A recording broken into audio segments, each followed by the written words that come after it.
Misteri Ilda Bejlerit, kush është babai oligark i vajzës së saj, biznesmeni i njohur në botën e errët.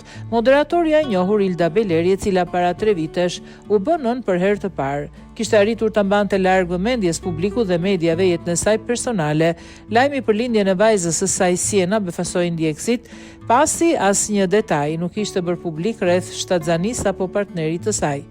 Sot voglushja Siena bën 3 vjeç, babai i saj biznesmeni i Shkodran, Ardit Kraja, një emër i njohur jo vetëm për botën e biznesit, por edhe në media për shkak të përfshirjes së tij në aktivitete të ndryshme të lojrave të fatit.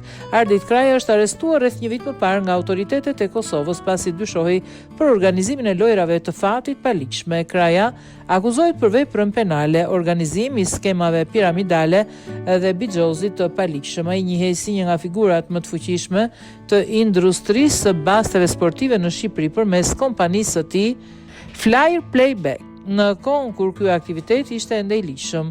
Sipas raportimeve të mediave në vend, Kraja ka pasur përplasje edhe me të shumë kërkuarin Eris Martinaj, dikur një tjetër figurë fuqishme në këtë industri.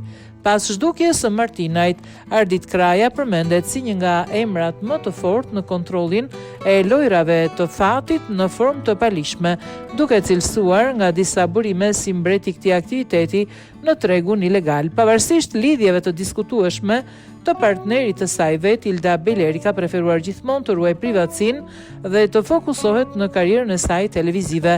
Mediat thonë gjithashtu se Kraja ka patur një divorc jo të lehtë me ish-bashkëshorten me cilën ka edhe 3 fëmijë, divorc që ndodhi pas epokës së Ildës.